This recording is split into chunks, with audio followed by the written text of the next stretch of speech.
Hi hello friends, the art of cooking ಚಾನಲ್ಗೆ ಸ್ವಾಗತ.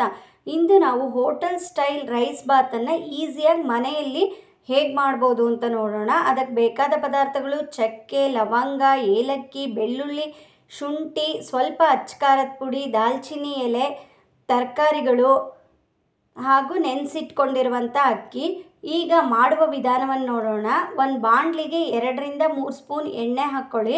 ಎಣ್ಣೆ ಹಾಕ್ಕೊಂಡು ಚಕ್ಕೆ, ಲವಂಗ, ಏಲಕ್ಕಿ ಇದೆಲ್ಲ ಪದಾರ್ಥಗಳು ಘಮ ಬರೋವರೆಗೂ ಅದನ್ನು ಹುರ್ಕೊಳ್ಳಿ.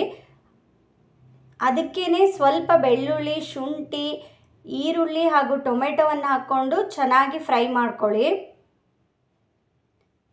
ಇದೆಲ್ಲ ಪದಾರ್ಥಗಳನ್ನು ಫ್ರೈ ಮಾಡ್ಕೊಂಡು ನಂತರ ಇದಕ್ಕೆ ಅಚ್ಚಕಾರದ ಪುಡಿ ಹಾಕ್ಕೊಳ್ಳಿ.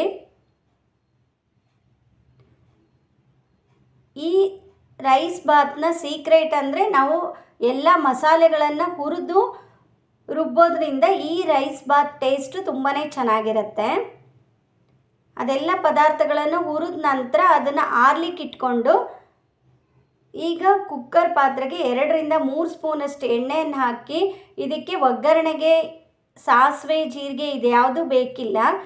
ದಾಲ್ಚಿನ್ನಿ ಎಲೆ, ಹೆಚ್ಚಿಟ್ಕೊಂಡಿರುವ ಎಲ್ಲ ತರಕಾರಿಗಳು, ನಾನಿಲ್ಲಿ ಬಟಾಣಿ, ಆಲೂಗೆಡ್ಡೆ, ಕ್ಯಾರೆಟು ಹಾಗೂ ಬೀನ್ಸ್ ಉಪಯೋಗಿಸಿದ್ದೀನಿ. ಬೇಕಿದ್ದರೆ ಇದ್ರ ಜೊತೆಗೆ ಹೂಕೋಸು, ನವಿಲುಕೋಸು ಇದನ್ನು ಸಹ ಹಾಕ್ಕೋಬೋದು. ಇವೆಲ್ಲ ತರಕಾರಿಗಳನ್ನು ಹಾಕಿ ಸ್ವಲ್ಪ ಫ್ರೈ ಆಗೋವರೆಗೂ ಅದನ್ನು ಫ್ರೈ ಮಾಡ್ಕೊಳ್ಳಿ. ನಂತರ ಫ್ರೈ ಆಗಿರುವಂತಹ ಟೊಮೆಟೊ, ಈರುಳ್ಳಿಗೆ ಅಚ್ಚಕಾರದ ಪುಡಿಯನ್ನು ಹಾಕ್ಕೊಂಡು ರುಬ್ಕೊಳ್ಳಿ. ಅಚ್ಚಕಾರದ ಪುಡಿನ ಹೆಚ್ಚೊತ್ತು ಹುರ್ಕೊಳ್ಳೋ ಅವಶ್ಯಕತೆ ಇಲ್ಲ. ಹುರಿದಿರೋ ಬಾಣಲಿ ಬಿಸಿಗೆ ಅದನ್ನು ಹಾಕ್ಕೊಂಡು ಸ್ವಲ್ಪ ಕೈ ಆಡಿಸಿದ್ರೆ ಸಾಕಾಗತ್ತೆ. ನಾನಿಲ್ಲಿ ಡೈರೆಕ್ಟ್ ಹಾಕಿದ್ದೀನಿ. ಅದಕ್ಕೇ ಸ್ವಲ್ಪ ಕೊತ್ತಂಬರಿ ಸೊಪ್ಪನ್ನು ಸಹ ಹಾಕ್ಕೊಂಡು ರುಬ್ಕೊಳ್ಳಿ. ಬೆಂದಿರುವ ತರಕಾರಿಗೆ ನಾವು ರುಬ್ಬಿಟ್ಕೊಂಡಿರುವಂತಹ ಮಸಾಲೆಯನ್ನು ಹಾಕ್ಕೊಂಡು ಚೆನ್ನಾಗಿ ಕೈ ಆಡಿಸಿ. ಈ ರೈಸ್ ಬಾತನ್ನು ಲಂಚ್ ಬಾಕ್ಸು ಹಾಗೂ ಬ್ರೇಕ್ಫಾಸ್ಟಿಗೆ ಸಹ ಮಾಡ್ಕೋಬೋದು. ತುಂಬಾ ಟೇಸ್ಟ್ ಆಗಿರುತ್ತೆ. ನಂತರ ತೊಳೆದಿಟ್ಕೊಂಡಿರುವ ಅಕ್ಕಿಯನ್ನು ಹಾಕಿ ರುಚಿಗೆ ತಕ್ಕಷ್ಟು ಉಪ್ಪು. ನಾನಿಲ್ಲಿ ಹುಳಿಗೆ ಯಾವುದೇ ಪದಾರ್ಥವನ್ನು ಉಪಯೋಗಿಸಿಲ್ಲ, ನಿಂಬೆಹಣ್ಣು ಏನೂ ಹಾಕಿಲ್ಲ. ಬೇಕಿದ್ದರೆ ನಿಂಬೆ ರಸ ಸಹ ಹಾಕ್ಕೋಬೋದು. ಇಲ್ಲ ಅಂದರೆ ಟೊಮೆಟೊ ರುಬ್ಬಿ ಹಾಕಿರ್ತೀವಲ್ಲ ಅಷ್ಟು ಹುಳಿನೇ ಸಾಕಾಗತ್ತೆ. ನಂತರ 1 ಲೋಟ ಅಕ್ಕಿಗೆ 2 ಲೋಟದಷ್ಟು ನೀರನ್ನು ಹಾಕ್ಕೊಳ್ಳಿ.